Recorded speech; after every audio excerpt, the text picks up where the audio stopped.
Here we go.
Hey, this is James from TheBackyardgames. On this episode, I shall review the movie Thor in the game Gears of War 3.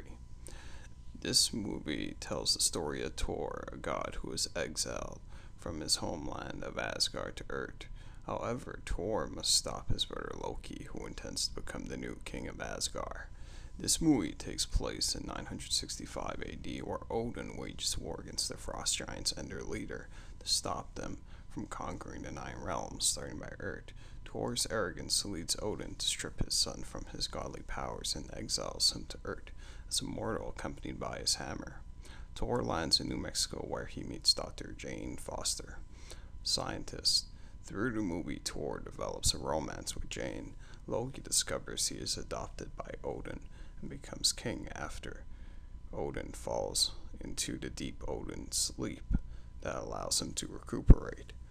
Thor learns what it takes to be a true hero, one of the most dangerous villain of his world, sends the darkest forces of Asgard to invade Earth.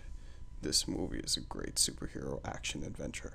The sceneries are beautiful, the characters are great performers, plenty of action-packed battle sequences that have characters hitting, slamming, spearing, stabbing, and blowing up enemies.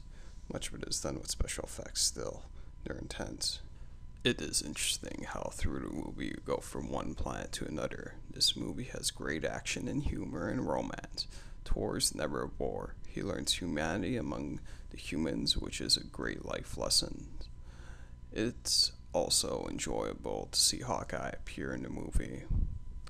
The wow moments are everywhere. I give this movie an overall rating of 10 out of 10. Gears of War 3. This is the ending of a trilogy worthy of its legacy. This game is darker than the previous games. The story has a good pace, and the plot moves fast. The favorite characters from the previous games are there.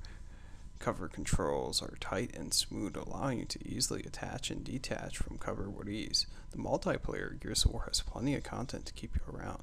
All the game modes have received a number of changes and improvements, and brand new modes have been added.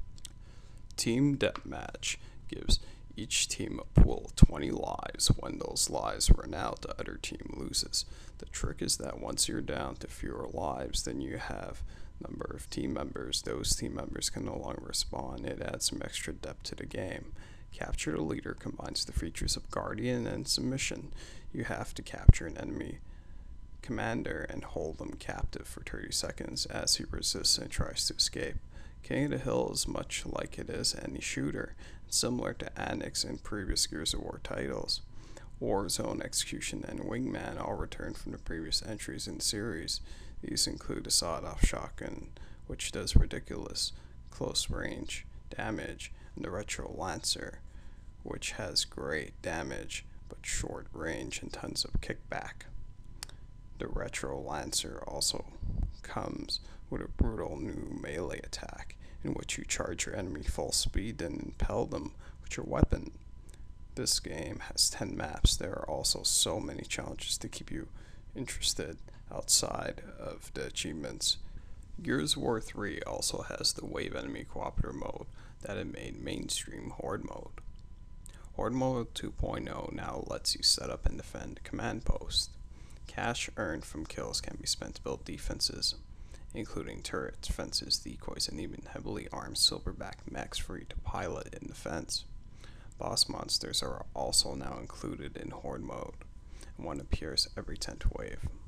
There is a Locust version of Horde Mode available. The audio is good. This game is a great accomplishment. I give this game an overall rating of 9.7 out of 10.